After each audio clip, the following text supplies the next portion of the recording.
सिमरन् भवती प्रार्थनां करोतु। अहम् आगमिष्यामि। एवं करोतु करोतु।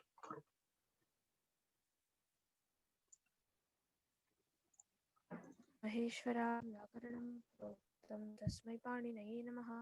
वाक्यकारं वररुचिं भाष्यकारं पतञ्जलिं पाणिनिं सूत्रारं च प्रणतोत्रयं मुनित्रयं नमस्कृत्य तदुक्तिः परिभाव्य च वैयाकरणसिद्धान्तकौमुदीयं विरच्यते।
इदानीं वयम् आरम्भं कुर्मः। तत्र एवमस्ति, कियत्पर्यन्तम् आगतमासीत् अस्माकं?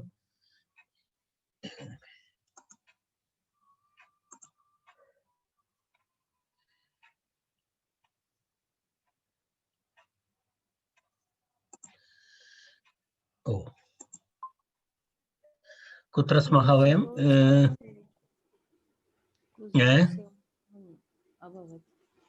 2069 इति अभवत्।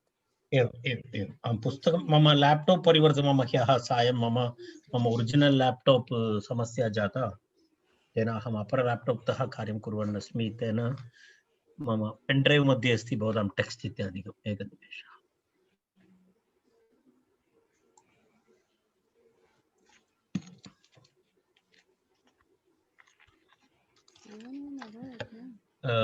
एकनिमेषः। अस्तु, 2048। ओके ओके, 2048 सत्यं न? 2071 सॉरी, 74 72 इति प्रति 72 प्रचलति। एवं ज्ञातं मया ज्ञातम्। आरम्भं कुर्मः। तर्हि किं सूत्रमस्ति अग्रे अस्माभिः करणीयमस्ति? एतत् 73 पादशतस्य संख्यादेर्विप्सायां उल्लोपश्च इति सूत्रं करणीयमस्ति। 72 न अभवत् न, 71 अभवत् न? एवं वा? अभिजितः इति वर्णः। अभिजित् इति तद् अभवत्। अभिजित्, ओ रैट् ओके। तत्र किमपि नास्ति भूत्, तद् किमस्ति, ज्ञादयस्तद्राजाः इति। ज्ञादयस्तद्राजाः इति तद्राजसंज्ञा भवति तत्र। ज्ञातः ज्ञादयः तद्राजसंज्ञाः भवन्ति। ज्ञातयः इति तत्र किमस्ति, कुतः आरभ्य कियत्पर्यन्तम्? इदानीं पूर्वोक्त सूत्रपर्यन्तम्, अर्थात् पूगान्यः इत्यारभ्य उक्ताः संज्ञा एतत् संज्ञाः स्युः इति उक्तम्। तत्र पूगादिति विहितस्य ञस्य तद्राजत्वात् बहुत्वे लुक् इति तत्र तद्राजसंज्ञा विधीयते। पूगान्यः इत्यारभ्य उक्ताः एतत् संज्ञाः स्युः, ततः आरभ्य एतावत् पर्यन्तं कियत् पूगान्यः इति सूत्रात् आरभ्य एतावत् पर्यन्तं ये प्रत्ययाः उक्ताः सन्ति तत्र विहितः प्रत्ययानां उक्ताः एतत् संज्ञाः स्युः इत्यत्र इति अस्ति। तेन किं भवति? तद्राजसंज्ञा भवति।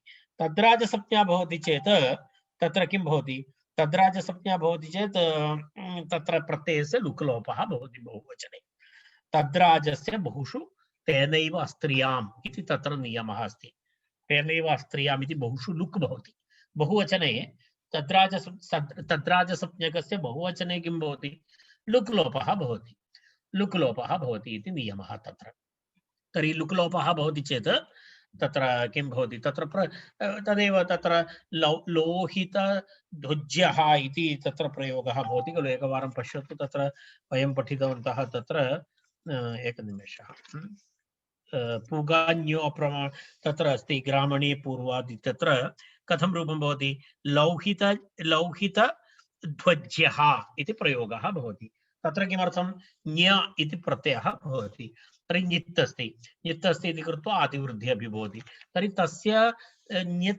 ञित् प्रत्ययस्य ञ प्रत्ययस्य लोपः भवति लुक् लोपः भवति लुक् लोपः भवति चेत् निमित्तापाये नैमित्तिकस्यापि अपायः इति कृत्वा आदिवृद्धि इत्यादिकमपि तत्र न भवति पुनः किं भवति लौहितध्वज्यः लौहितध्वज्यौ लोहितध्वजाः इति सिद्धरूपं भवति एकवचनं लौहितध्वज्यः द्विवचनं लौहितध्वज्यौ बहुवचने एवं नियमः भवति तत्र तत्र ध्वज्य इत्यादि ञ इत्यादि प्रत्ययानां तत्र तद्राजसंज्ञा भवति तद्राजसंज्ञा भवति चेत् तेनैव तत्र तद्राजस्य बहुषु तेनैव स्त्रियाम् इति बहुषु लुक् लोपः भवति लुक् लोपः भवति प्रत्ययस्य लुक् लोपः भवति तद्राजसंज्ञकस्य तर्हि तत्र तद्राजसंज्ञकस्य लुक् लोपः भवति चेत् किं भवति लोहितध्वज इति शब्दात् ञ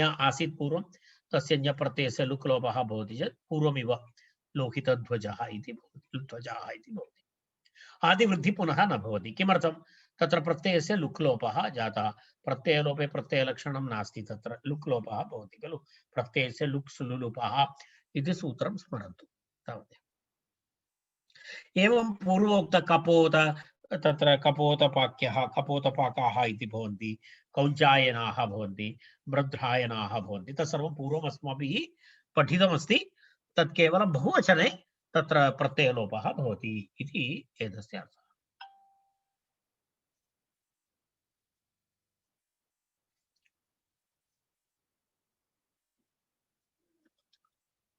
पादशतस्य संख्यादेः वीप्सायां वुन् लोपश्च इति अग्रिमं सूत्रं सूत्रं बहु दीर्घं सूत्रमस्ति दीर्घं सूत्रं तत्र तत्र किमस्ति पादशतस्य संख्यादेः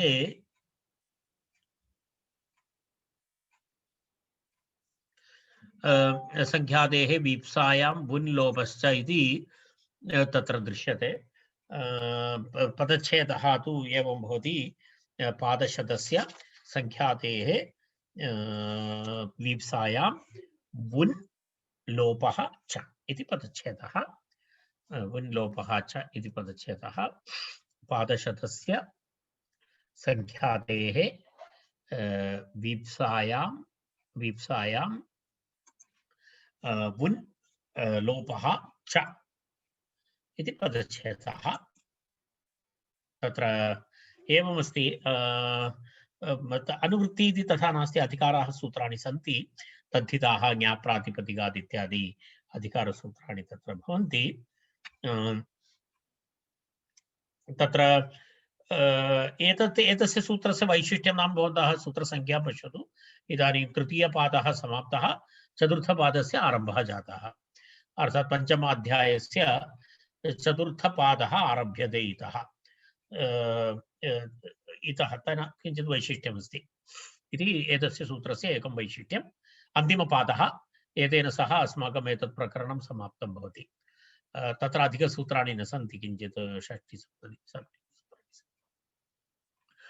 लोपवचनम् तत्र किञ्चित् विवरणं द्रष्टव्यं भवति अथ पञ्चमाध्यायस्य चतुर्थपादारम्भः इति मनोरमा तत्र अथ पञ्चमाध्यायस्य चतुर्थपदप्रारम्भः पादशतस्य संख्यादेर्वीप्सा पादश्च तत्र किमस्ति पादश्च तत्र पादश्च शतं चेति पादश्च शतं चेति समाहारद्वन्द्वः षष्ठी इति भवति। तत्र इतः तस्य विवरणस्य आरम्भः भवति। विषयः एषः अस्ति। तत्र एतस्य सूत्रस्य किं भवति अर्थः नाम पादशतस्य इति तत्र किमस्ति पादस्य पुनः किं तत्र यत्र यत्र यत्र वीप्सा भवति तत्र वीप्सा यत्र यत्र भवति तत्र अत्र प्रथमम् एतद् वक्तव्यमस्ति तत्र यः लोपः अत्र उच्यते सः लोपः लोपवचनम् अनैमित्तिकत्वार्थम् इति उक्तम्। अत्र यः लोपः भवति सः लोपः कमपि निमित्तं कृत्वा नास्ति इति। तदनन्तरं वयं चर्चायाम् अहं वदामि, तत्र विशेषतया वदामि। तेन कारणेन तेन तस्य वाक्यस्य आशयः नाम अत्र यद् लोपः यः लोपः भवति तत्र किं नास्ति इति निमित्तम् आश्रित्य नास्ति इति। निमित्तम् आश्रित्य नास्ति इति कृत्वा तत्र स्थानिवद् भावः न भवति इति।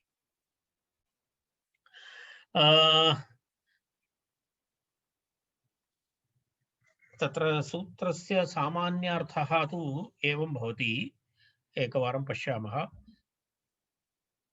संख्यावाचकशब्दपूर्वकात् पादशब्दात् शतशब्दात् च वीप्सा विशिष्टार्थवृत्तेः स्वार्थे वुन् प्रत्ययः स्यात् प्रकृतेः अन्त्यस्य लोपः च इत्यर्थः। प्रकृतेः अन्त्यस्य लोपः च तत्र मनोरमायाम् अर्थः अस्ति। एकवारं पश्यामः। अत्र पश्यतु। संख्यावाचकशब्दपूर्वात् पादशब्दात् अनन्तरं शतशब्दात् च किं भवति इति उक्तं। तत्र संख्यापूर्वकपादशब्दः पूर्वं संख्यावाचकशब्दः भवति, तदनन्तरं पादशब्दः भवति अथवा शतशब्दः भवति। तस्मात् वीप्सा विशिष्टार्थवृत्ति। वीप्सा विशिष्टार्थवृत्ति नाम किमस्ति? वीप्सा नाम किमस्ति? क्रियासाकल्येन सम्बन्धुम् इच्छा वीप्सा। क्रियासाकल्येन वारं वारम् इत्यादिकं वयं वदामः खलु। क्रियासाकल्यं भवति यत्र क्रियासाकल्येन सम्बन्धुम् इच्छा वीप्सा। वीप्सा विशिष्टार्थवृत्तेः स्वार्थे वुन् प्रत्ययः स्यात्। अनन्तरं प्रकृतेः तत्र प्रकृति प्रातिपदिकं यद् भवति तस्य अन्त्यस्य लोपः च इति अर्थः। यदि तत्र एवं तत्र प्रकृतेः अन्त्यस्य लोपः च इत्यर्थः। तर्हि विशेष विधेयांशः इति विषयद्वयम्। एकं तत्सु वुन् प्रत्ययः अपि विधीयते अत्र, अनन्तरं प्रकृतेः अन्त्यस्य लोपः अपि विधीयते। प्रकृतेः अन्त्यस्य लोपः अपि विधीयते। प्रकृतेः इति प्रातिपदिकस्य अन्तिमवर्णस्य लोपः भवति इत्यर्थः। प्रत्ययः तु स्वार्थे अस्ति। तर्हि संख्यावाचकशब्दपूर्वकात् पादशब्दात् शतशब्दात् च वीप्सा विशिष्टार्थवृत्तेः स्वार्थे वुन् प्रत्ययः स्यात्, प्रकृतेः अन्त्यस्य लोपः अपि स्यात्। पश्यतु, तत्र अग्रिमविवरणं करोमि ततः पूर्वं तत्र किञ्चित् वयम् उदाहरणं पश्यामः। तत्र द्विपदिकाम् इति एकम् उदाहरणमस्ति एतस्य। द्विपदिकाम् इति यथा कार्षापणविषयः तत्र एवमस्ति। द्वौ पादौ ददाति इत्यर्थः। द्वौ पादौ ददाति। पादौ इति 1/4। द्वौ पादौ इत्युक्ते 1/4 1/4 अर्धं ददाति इत्यर्थः। द्वौ पादौ ददाति इति तत्र उच्चारणशैली, कथनशैली। तत्र वीप्सा अस्ति। द्वौ इति वीप्सा अस्ति। द्वौ पादौ ददाति इत्युक्ते किं वदामः? द्वौ 1/4 इति इत्युक्ते तत्र 1/2 ददाति इत्यर्थः भवति। तर्हि तदेव अस्ति। दो चतुर्थांशः।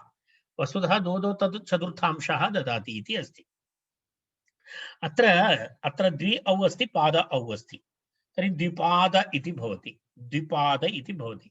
ततः तत्र पश्यतु संज्ञापूर्वपदमस्ति, द्वि इति संज्ञापूर्वपदमस्ति, तदनन्तरं तत्र पादशब्दः अस्ति, तर्हि द्वि इति संज्ञापूर्वकशब्दः अस्ति, पादशब्दः अस्ति, तर्हि तस्मात् किं भवति, वीप्सा विशिष्टार्थः अस्ति, द्वौ द्वौ इति वीप्सा अस्ति तत्र, तर्हि वीप्सा विशिष्टार्थवृत्तिः अस्ति, तर्हि एतत् सर्वमस्ति चेत् तस्मात् स्वार्थे वुन् प्रत्ययः भवति।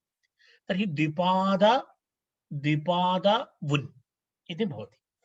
द्विपाद वुन् इति भवति चेत् नकारस्य लोपः भवति, वु भवति, युवोरनागौ इति अकादेशः भवति, युवोरनागौ इति अकादेशः भवति।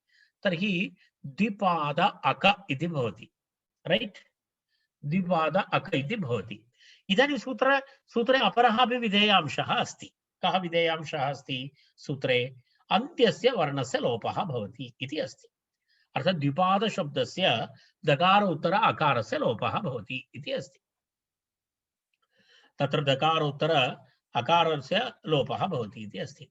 अत्र काचित् चर्चा अस्ति, अत्र काचित् चर्चा भवति। किमर्थं चर्चा भवति? तत्र अकारस्य लोपः किमर्थं विशेषेण तत्र करणीयः अस्ति?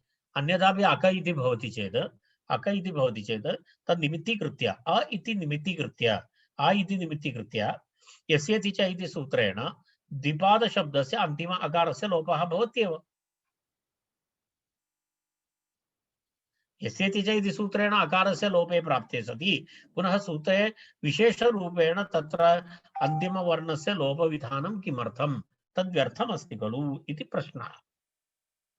प्रश्नः अस्ति। कारणं तत्र स एकः विषयः, अन्यथा एतावत्पर्यन्तं तु तथा उक्तं नास्ति। तथा तु एतावत्पर्यन्तं यस्येति च इति सूत्रेण तदेव तत्र मनोरमायां ननु पुनः अकादेशे सति यस्येति च इत्येव लोपसिद्धेः इह लोपविधिः व्यर्थः। पुनः लोपविधिः किमर्थं? सूत्रे किमस्ति? प्रकृतेः अन्त्यस्य लोपः च इति अर्थः इति उक्तं। प्रकृतेः अन्तस्य लोपः च इति अत्र उक्तमस्ति। एतस्य आवश्यकता का इति प्रश्नः। कारणं तद्विनापि यस्येति च इति सूत्रेण भवति इति उक्तं। तर्हि तत्र तस्य कारणं वदति लोपवचनम् अनैमित्तिकत्वाद् अर्थम् इति। तत्र लोपवचनं किमर्थं दत्तं? यदा यस्येति च इति लोपः, यस्येति च इति सूत्रेण लोपः भवति, तत् परनिमित्तम् आश्रित्य भवति। अर्थात् अक इत्यस्य अकारं निमित्तीकृत्य यस्येति च इति सूत्रेण लोपविधिः भवति। तदेव परनैमित्तिकं भवति। तद् लोपवचनं परनिमित्तमस्ति तत्र। अर्थात् प्रकृति द्विपाद, तदनन्तरम् अक, तस्मिन् अक इति प्रत्यये यः अकारः भवति आदौ तं निमित्तीकृत्य, तम् अकारं निमित्तीकृत्य यस्येति च इति सूत्रेण तत्र प्रातिपदिकस्य प्रकृतेः अन्तिमवर्णस्य अन्तिम अकारस्य लोपः भवति इति नियमः। तर्हि तत्र परनिमित्तीकरणम् अस्ति। तत्र परनिमित्तकतया अस्ति चेत् तत्र किं भवति? यस्येति च इति सूत्रेण तत्र किं भवति? लोपस्य परनिमित्तकत्वम् अस्ति इति कृत्वा तस्य किं भवति? यदि परनिमित्तकलोपं भवति चेत् तत्र स्थानिवद्भावः भवति।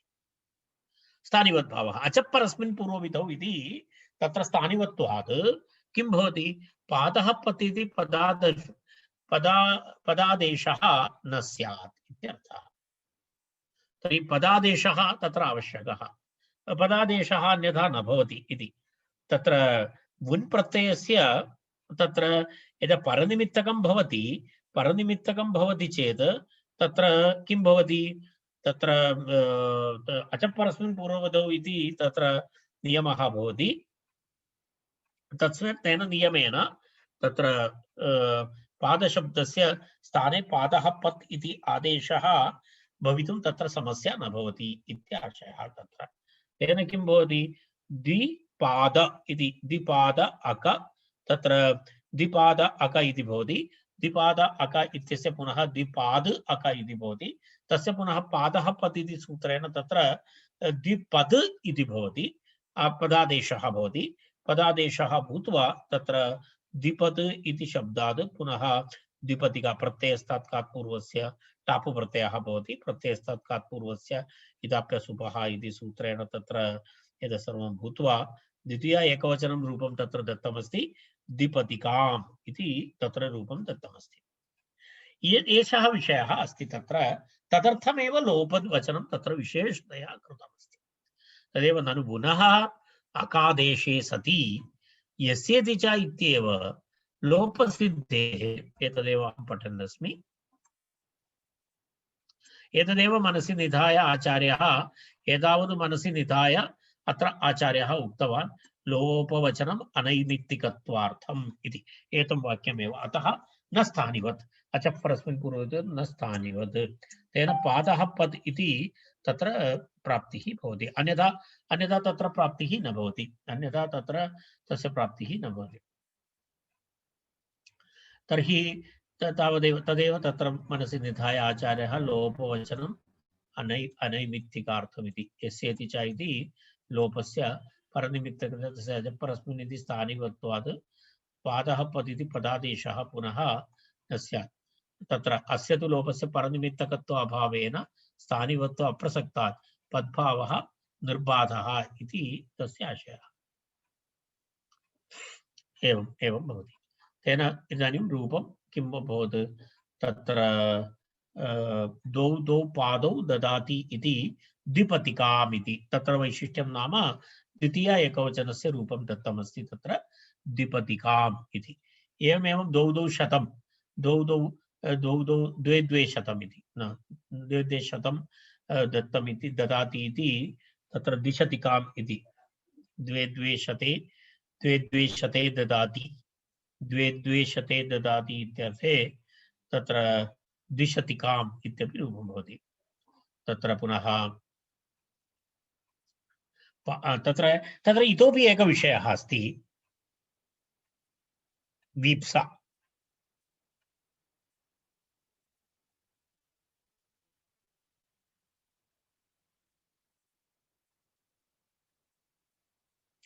तत्र एवमस्ति, तदेव तद्धितार्थ इति, एतस्य वाक्यस्यापि किञ्चित् विवरणं करणीयमस्ति। तद्धितार्थ इति समासे कृते प्रत्ययः इति।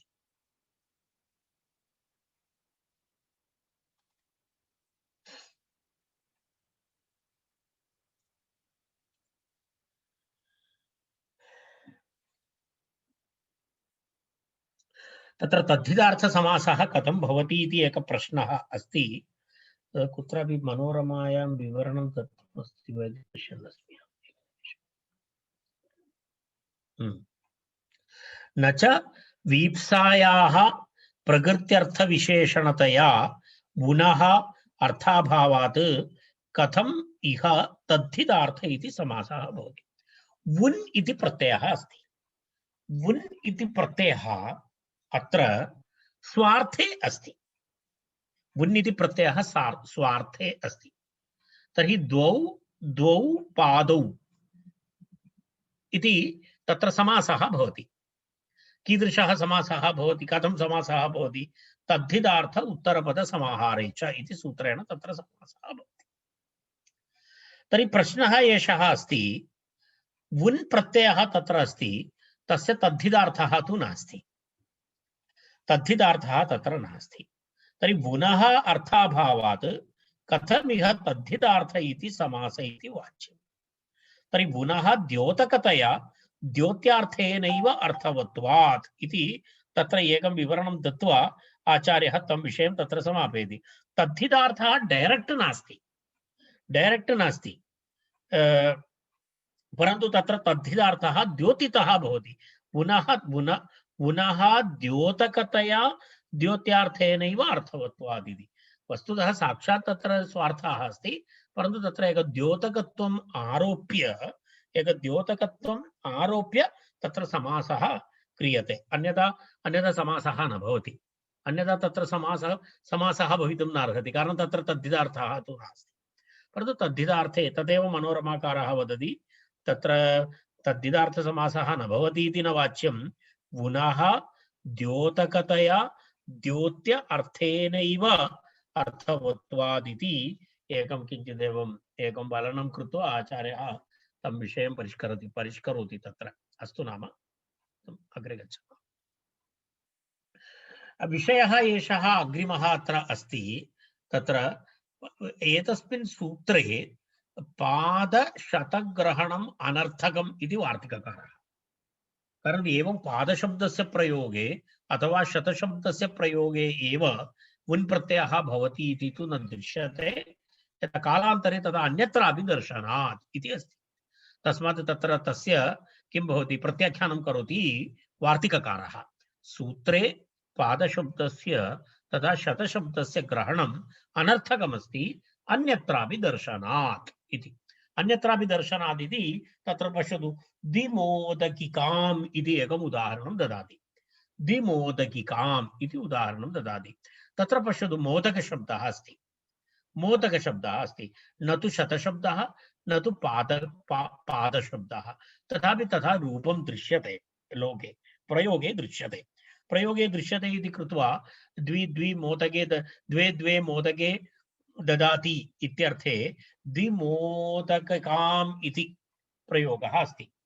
द्विमोदकिकाम् इति प्रयोगः अस्ति। द्वे तत्र कुत्र संख्याशब्दः पादशब्दः अस्ति, कुत्र शतशब्दः अस्ति, पादशब्दः अपि नास्ति, शतशब्दः अपि नास्ति।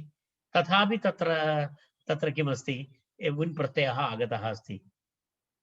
तर्हि तद्दृष्ट्वा वार्तिककारस्य मतमस्ति, अस्मिन् सूत्रे पादशब्दस्य पादशतग्रहणम् अनर्थकम् इति। तद् नास्ति चेदपि चलति, अर्थात् तथा रूपाणि दृश्यन्ते इति। पादशतग्रहणम् अनर्थकम् इत्येव उक्तवान्। ग्रहणम् एकेन प्रकारेण अनावश्यकम् अस्ति इति कथनस्य आशयः। अन्यत्रापि कारणं हेतुः अन्यत्रापि दर्शनात् अन्यत्रापि दृश्यते तथा इति कृत्वा तत्र द्विमोदकिकाम् इति अस्ति। द्विमोदकिका द्वे मोदके ददाति इति अर्थे द्विमोदकिकाम् इति शब्दः भवति। मोदकः इति पुल्लिङ्गे वयं स्वीकुर्मः, मोदकः इति मोदकौ इति भवति, द्वौ मोदकौ इति भवति। नपुंसकलिङ्गं स्वीकुर्मः, द्वे मोदके इति भवति। तावदेव।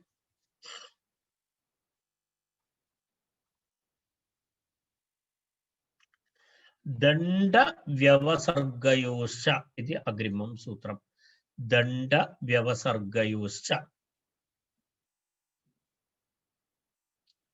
दण्डः व्यवसर्गः नाम दानम् इत्यर्थः। दण्डव्यवसर्गयोः इति। व्यवसर्गः नाम दानम्, व्यवसर्गो दानम् इत्यर्थः। तत्र पुन् प्रत्ययविधायकं सूत्रम्। वुन् प्रत्ययविधा पादशब्दस्य संख्यातेः वुन् लोपश्च इति अनुवर्तते। पादशब्दस्य संख्यातेः वुन् लोपश्च इति अनुवर्तते। वुन् संख्यातेः पादशब्दात् दण्ड व्यवसर्गयोर्गम्ययोः। यत्र दण्डार्थः गम्यते, यत्र दानार्थः गम्यते, तत्र किं भवति, तत्र वुन् प्रत्ययः स्यात्, प्रकृतेः अन्तलोपश्च इत्यर्थः। दण्डनं दण्डः अर्थात् यदा बलात्कृत्य द्रव्यग्रहणं, कस्यापि सकाशात् बलेन यदि द्रव्यं गृह्णाति तस्य दण्डः इति उच्यते। यदा वयं फैन् इति वदामः खलु, फैन् इति दण्डः। यदा किमपि कार्यं समये न करोति अथवा दोषं करोति तर्हि दण्डं स्थापयति। तर्हि दण्डं दातुं कोऽपि दानरूपेण न ददाति, बलेन स्वीकरोति। ओ मम दण्डमस्ति, एतद् भवन्तः कृपया स्वीकुर्वन्तु इति कृत्वा कोऽपि दानरूपेण, दानं दण्डभेदः अस्ति। दण्डे तु तत्र बलेन स्वीकरणमस्ति, दानं तु स्वयं ददाति। व्यवसर्गो दानम् इत्यर्थः। अत्र वीप्सा इति अर्थः नास्ति, अत्र वीप्सा विषयः नास्ति इति कृत्वा पुनः एतदुक्तम्। अन्यथा पुनः तदेव प्रश्नः, पूर्वेण सिद्धे किमर्थम् इदम् इत्यतः अवीप्सार्थम् इति। पूर्वसूत्रे वीप्सार्थे आसीत्, अत्र वीप्सा इति अर्थः तु नास्ति, वीप्सार्थः अत्र नास्ति। अत्र तेन कारणेनैव उदाहरणे तत्र द्वि इति इत्यस्य वा तस्य द्विवारम् उच्चारणं न भवति। यत्र द्विवारम् उच्चारणं भवति तत्र वीप्सा इति अस्माभिः। तर्हि सूत्रार्थः स्पष्टः। सङ्ख्यातेः पादशब्दात् किं भवति? दण्ड व्यवसर्गयोः गम्ययोः, दण्डार्थे गम्यमाने दानार्थे च गम्यमाने वुन् स्यात् प्रकृतेः अन्तलोपश्च इति अस्ति। तर्हि द्वौ पादौ दण्डितः इति, द्वौ पादौ दण्डितः इति उदाहरणं तत्र अस्ति। द्वौ पादौ दण्डितः इत्यर्थे द्विपादशब्दः एवं पूर्वोक्तप्रकारेण तत्र द्वौ पादौ द्विपदिकाम् इति रूपं भवति। तत्र प्रक्रिया तु पूर्वमुक्तं तथैव अस्ति, भेदः नास्ति। तत्र द्वौ पादौ दण्डितः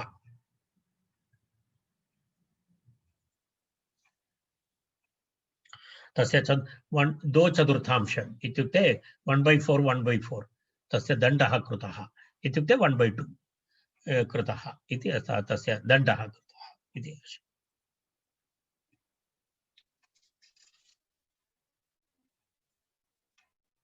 द्विशतिकां व्यवसृजति, द्विशतिकां व्यवसृजति इति अपरम् उदाहरणं। द्वे शते व्यवसृजति इत्यर्थः, दानं करोति इत्यर्थः। द्वे शते व्यवसृजति इत्यर्थे, द्वे शते व्यवसृजति इत्यर्थे द्विशतिकां व्यवसृजति इति प्रयोगः।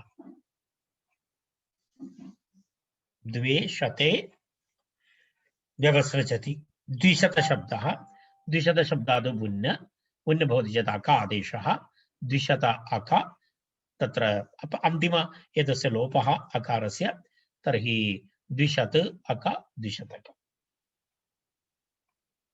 पुनः पूर्वं यदा उक्तं तद् इ इत्यादिकं टाप्, तदनन्तरं प्रत्ययस्थात् पूर्वस्य इदाप्यसुभः इति इकारः, तत्र पुनः तस्य द्वितीय एकवचने अं प्रत्यये एवं रूपं भवति। एतादृशं रूपम् अस्तु।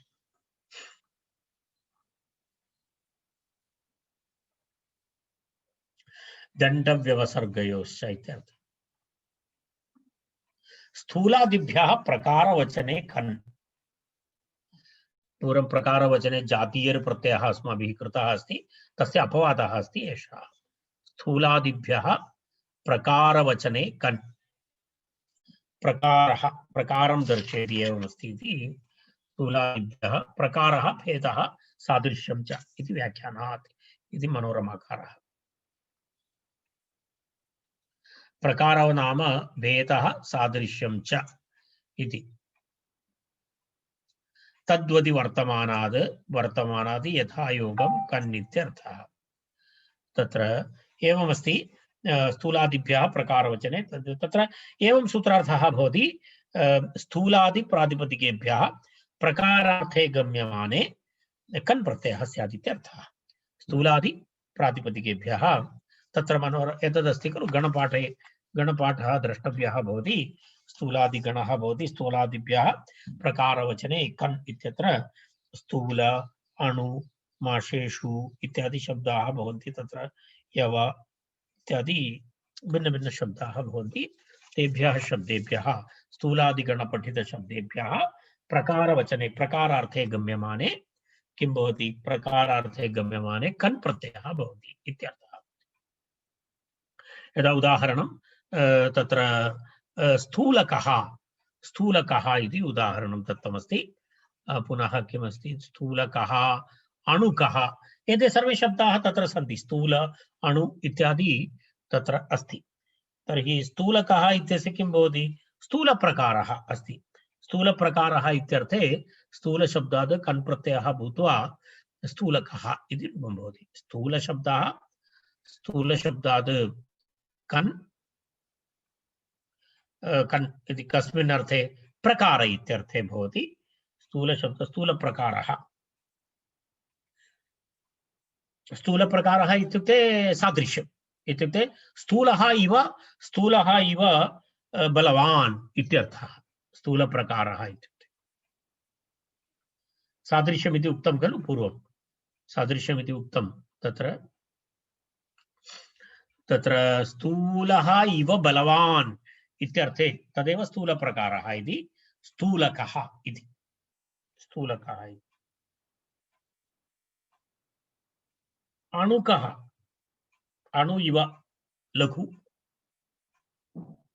अणुप्रकारः अणु इति शब्दात् कन् प्रत्ययः अणुक अणुक अणुक इति शब्दः भवति तर्हि कन् प्रत्ययः प्रकारार्थे तत्र आगतः चञ्चद्बृहतोरुपसंख्यानम् इति वार्तिकमपि अस्ति तत्र चञ्चद्बृहतोरुपसंख्यानम् चञ्चद्बृहतोरुपसंख्यानम् तत्र द्वयोः शब्दयोः इतोपि उपसंख्यानं करणीयम् इति चञ्चत् शब्दः बृहत् शब्दः स्थूलादिगण अतिरिक्त स्थूलादिगणे ये शब्दाः भवन्ति तदुक्तं तदतिरिक्तः चञ्चत् शब्दस्य बृहत् शब्दस्य च उपसंख्यानं करणीयं प्रकारवचनेन सह कन् प्रत्ययः भवति इत्यर्थः चञ्चत् शब्दात् बृहत् शब्दात् च प्रकारार्थे गम्यमाने कन् प्रत्ययः करणीयः इति वार्तिकस्य अर्थः चञ्चत्कः इति चञ्चत् प्रकारः चञ्चन्निव तत्र अस्ति यदा चलदिव इत्यर्थे चञ्चत्कः इति प्रयोगः भवति चञ्चत्कः चलता हुआ इति तदा तादृशमित्यर्थे चञ्चत्कः इति चञ्चत् कान् चञ्चत्कः बृहदिव बृहन्निव बृहन्निव इत्यर्थे बृहत्कः बृहत् शब्दात् कन् प्रत्ययः बृहत्क बृहत्क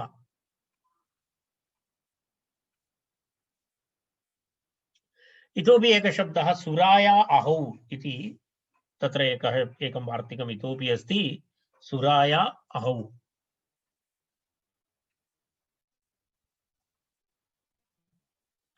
गणसूत्रमस्ति प्रकारवचने कन् इति अहौ इत्युक्ते सर्पार्थः भवति यदि सर्पः अहौ एव इति नियमार्थमिदं तत्र एवमस्ति तत्र गणसूत्रमस्ति सुरकः इति सुरायाः इव अहिः सुरायाः इव अहिः तस्य आशयः कः इति न ज्ञातं मया अहमपि तस्य आशयं न अवगतवान् सुरा इति मद्यम् इत्यादिकं भवति पुरः अपरः कोऽपि अर्थः वा इति अहं न जानामि तस्मिन् विषये किञ्चित् द्रष्टव्यं भवति गणपाठे अस्ति तत् सुरा अहौ इति परन्तु तस्य विषये अधिकं विवरणं न दत्तमस्ति एनिवे तत्र सुरायाः अहौ एव इति नियमार्थमिदम् इति सुरायाः इव अहिः इति अर्थे सुरायाः इहि इति अहि इत्येव इव सुरायाः इव अहिः इत्यर्थे सुरा शब्दात् कन् प्रत्ययः भवति तर्हि सुरा शब्दस्य केणः इति सूत्रेण तत्र किं भवति केणः क परे अस्ति चेत् अणः ह्रस्वः भवति तर्हि सुरा इत्यस्य ह्रस्वः भवति तेन तत्र सुरकः इति रूपम् सुरायाः वर्णः रक्तवर्णः स्यात् कदाचित् भिन्नभिन्नवर्णस्य सुरा भवति सुरा इति अहं न जानामि सुरा सदैव स्यात् तस्य वर्णः एव स्यात् पुरातनकाले सुरा अनन्तरं यद् सोम इत्यादि भवति खलु यद् सर्वं तत्र भवति स्म तर्हि सुरा इति वस्तुतः मद्यमस्ति सोम इति मद्यं नास्ति तत्र एतत् किञ्चित् अम्लत्वम् आगच्छति सुरा मध्ये अम्लत्वम् आगच्छति सोम मध्ये अम्लत्वं नास्ति तर्हि सुरा तस्याः वर्णः रक्तवर्णः स्यात् तादृशवर्णयुक्त सर्पः इति स्यात् तादृशवर्णयुक्तः सर्पः इति स्यात् तस्य आशयः इति अहं भावयामि यथा चित्रपटे अस्ति न मध्ये रक्तवर्ण तथा न तत्तु इदानीन्तन मध्यानाम् एवं वर्णः भवति सुरा इति पुरातन तदस्ति खलु तस्य वर्णः कः इति वयं न जानीमः मध्याह्ने बहुवर्णाः भवन्ति, तदा मद्यं तु सर्वदा रक्तवर्णेनैव भाव्यम् इति किमपि नास्ति। नीलवर्णस्यापि मद्यमस्ति, यदा किं वदामः स्फटिकवदपि अस्ति, यदा सामान्यवर्णस्य, यदा सर्ववर्णाः भवति, फ्लेवर् अस्ति, तद् यत् फ्लेवर् स्थापयति सः वर्णः, तत्र किमपि नास्ति। यदा भवन्तः भिन्नवर्णानां एतत् पातुं थम्स् अप् इत्यादिकं प्राप्नोति, तद् मिरण्डा इति एकवर्णः भवति, लिम्का इति एकवर्णः भवति, सर्वं फ्लवर्स् स्थापयति। परन्तु सुरा इति पुरातनकालस्य अस्ति, तत्रापि स्यात् एवमेव। तदि पुष्पाणाम् इत्यादिकं ततः निर्माणं कुर्वन्ति, सुरा इत्यादिकं। यदा महुआ इत्यादि पुष्पाणि भवन्ति, तद् किञ्चित् लहरी, तत् किञ्चित् एतद् भवति, मदं जनयति तेन कारणेन। परन्तु सुरा इति तत्र अम्लत्वं भवति, अत्र अम्लत्वं न भवति, सोम इति, तनयोः मध्ये भेदः। तेन कारणेन सुरापानं निषिद्धमस्ति, सोमपानं तु शक्यते। देवाः अपि सोमपानं कुर्वन्ति इति वदति खलु। तर्हि सोमयागः अस्ति, तत्र सोमरसः भवति, तत्सर्वमस्ति तत्र, एवमस्ति। अस्तु, अग्रिमं सूत्रम्। अनत्यन्तगतौ तात् इति। अनत्यन्तगतौ तात्।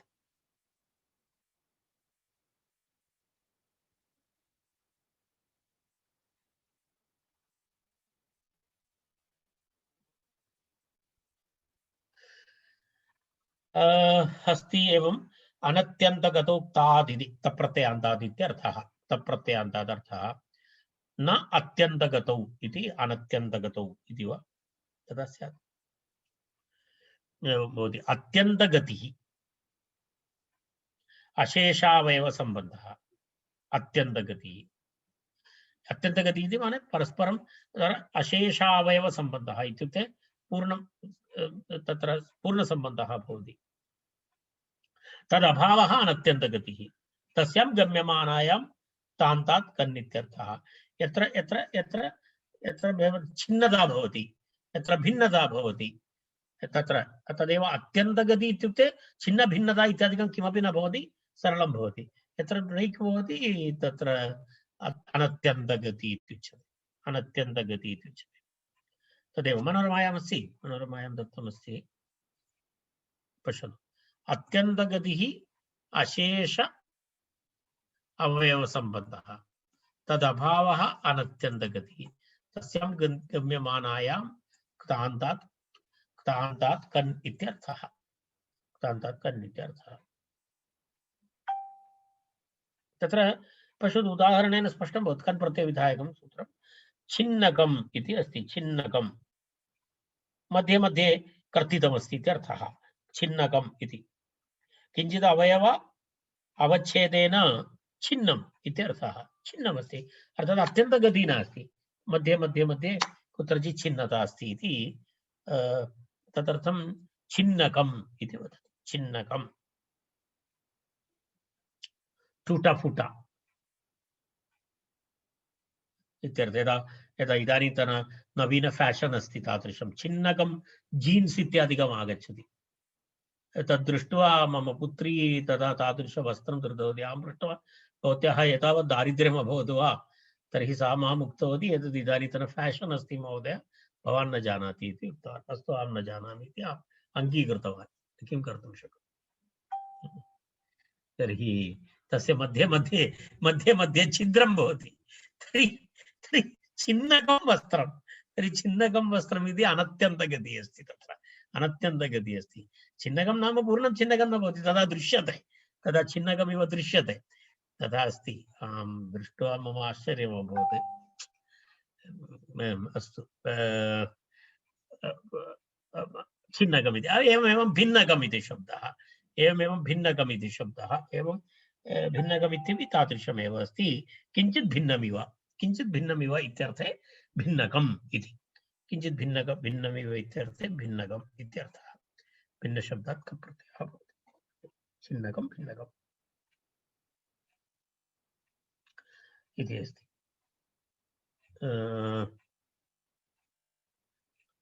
तावदेव अस्ति।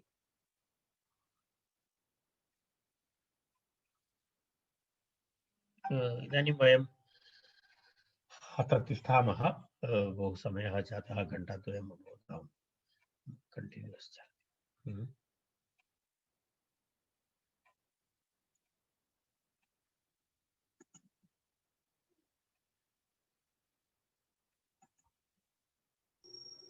अस्तु।